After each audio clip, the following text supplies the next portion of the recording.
Well, hey, what's up? I'm Chris. I'm the pastor at Compass. And before we even get started, we want this to be more than just a video you watch. So would you just go into the description line of this video and fill out a connect card so that we can connect with you? That would be amazing.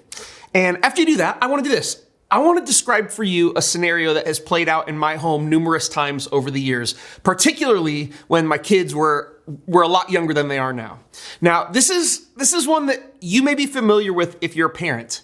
Or maybe you can identify with my kids in this scenario, but it goes something like this. It's the middle of the night, and Terry and I are asleep in bed. There's a small knock on the door before it creaks open, and the tiny figure of one of our kids walks quietly into this dark room. Now, this is a very important detail. My side of the bed is closest to the door. So if anyone's going to come in and murder us in our sleep, they will have to go through me first.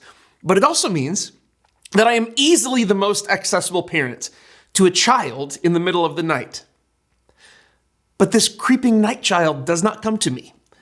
They walk all the way around to the other side of the bed where they tap their mom awake and they say, "Mom, I threw up."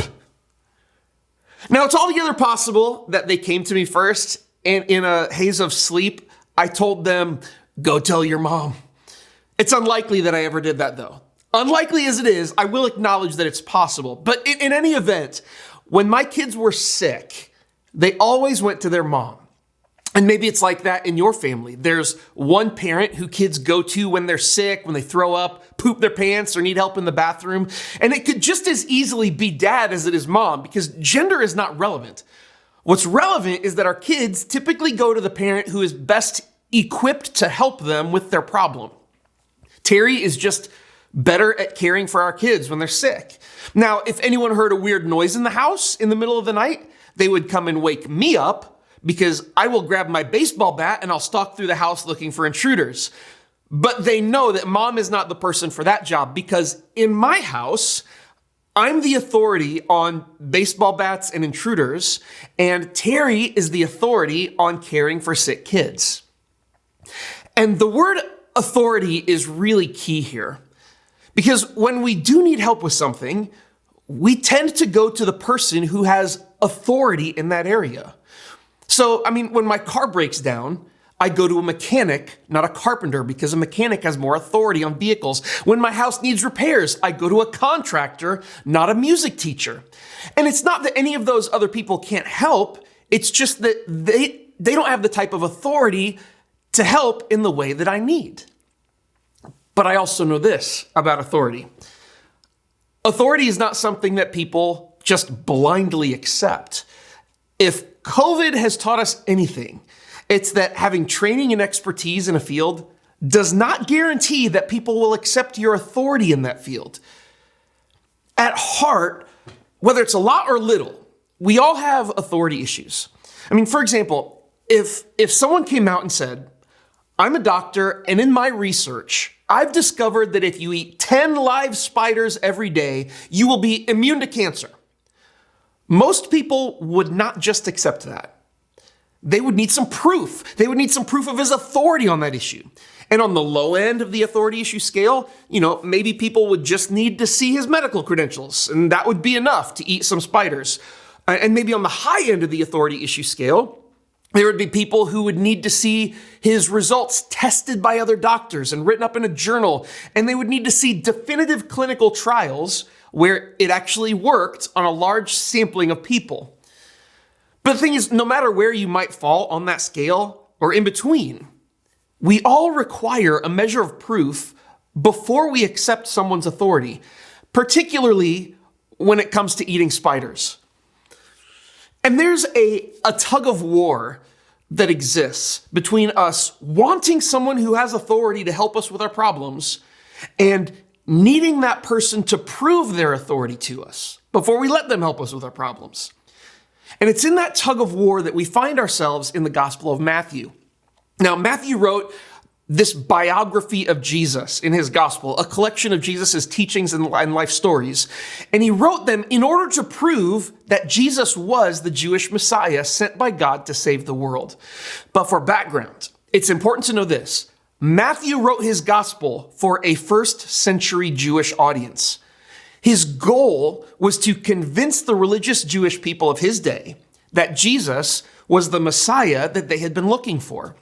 And everything in his book that he wrote was for that purpose, from the use of the Jewish scripture references he used to the stories and teachings that he chose to include and how he put them, whether in order chronologically or by subject.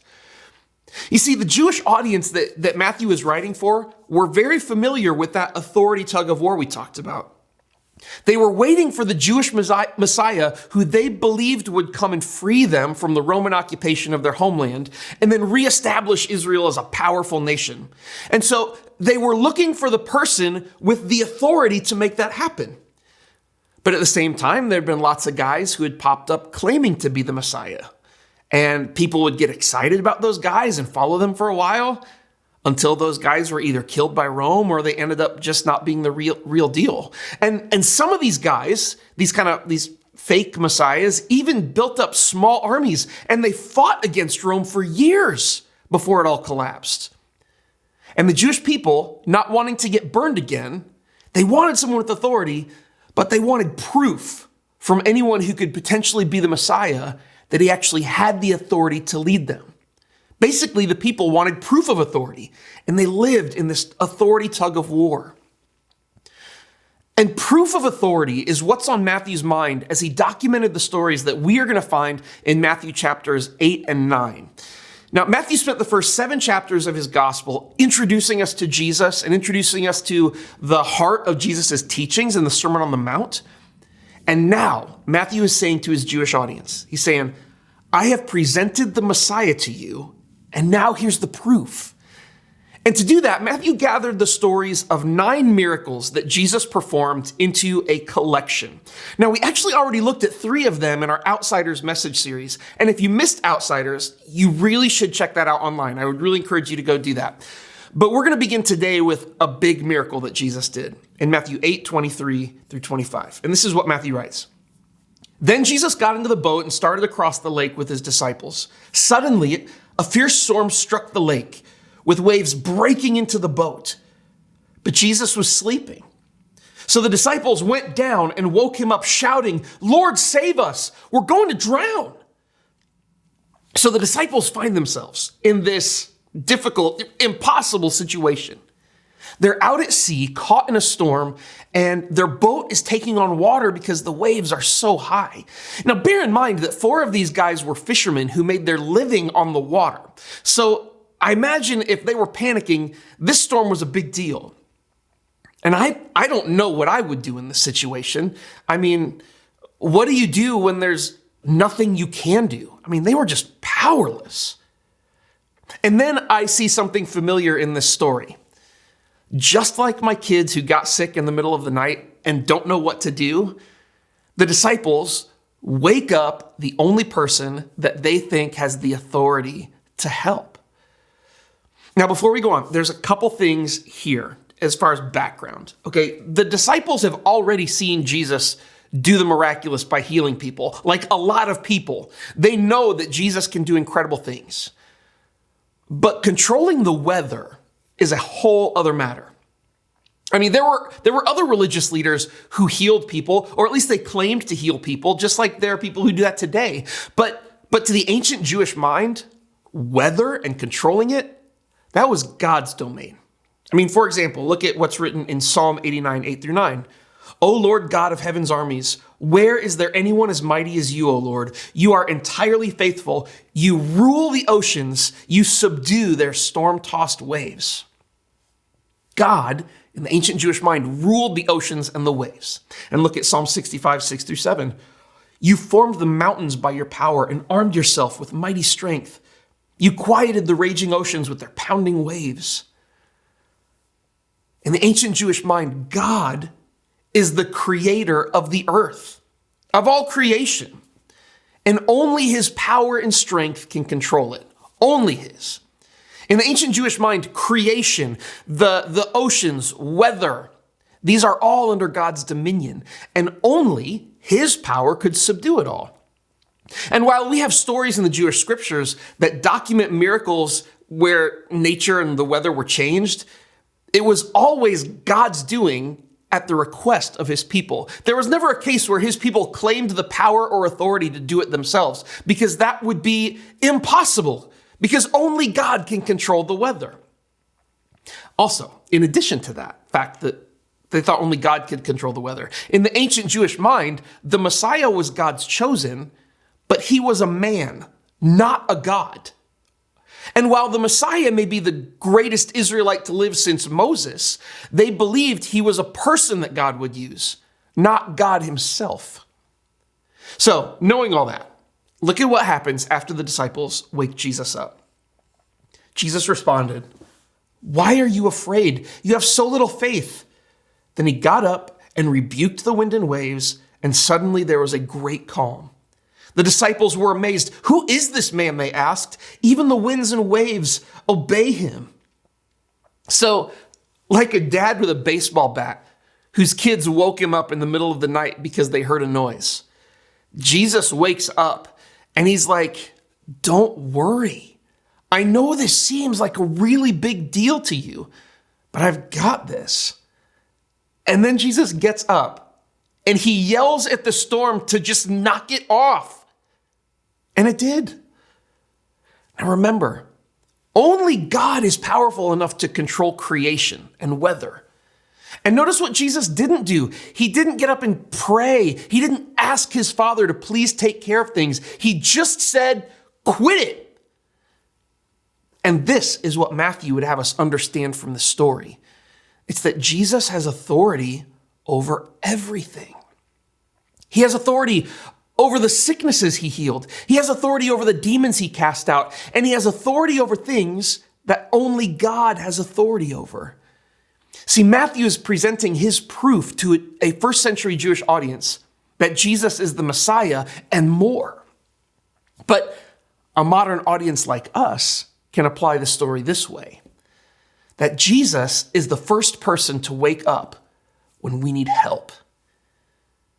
He is the authority on human life because he is God. He created life. He is the authority on you and me because before the foundations of time were laid down, we were already on his mind.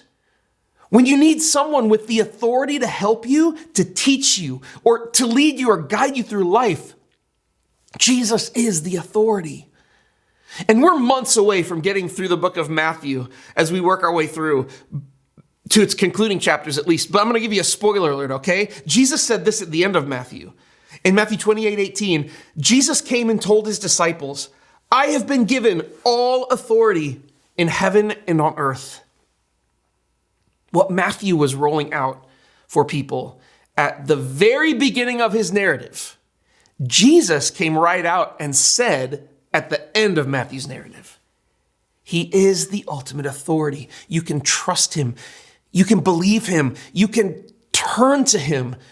You can wake him up when you are sick or when you are scared or when you have doubts and questions or when you're just in need.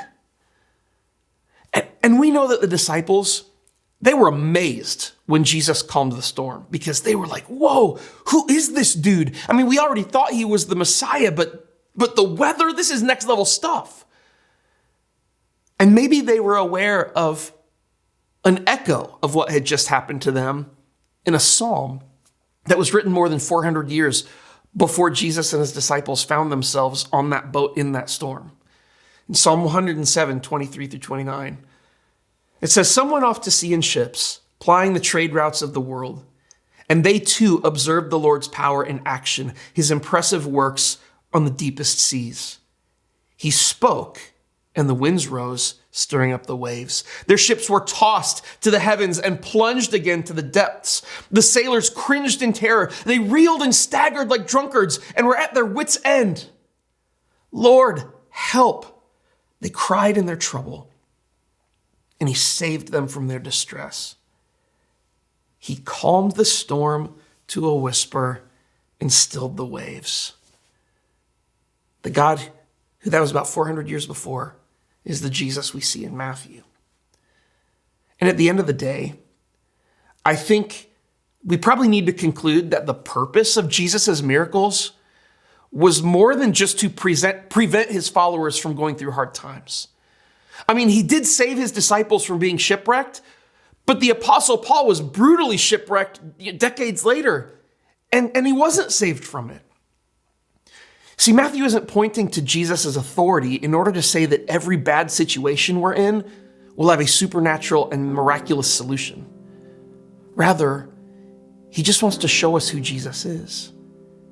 He's God. He's the one with authority over everything, everyone, and every situation. But more than that, he's the God who, like a loving father, invites us to creep into his room at night when we're scared or sick or in need, to shake him awake and say, Lord, help. The person with all authority in heaven and earth is the same person who is inviting you to come to him with whatever you need and whatever you're facing.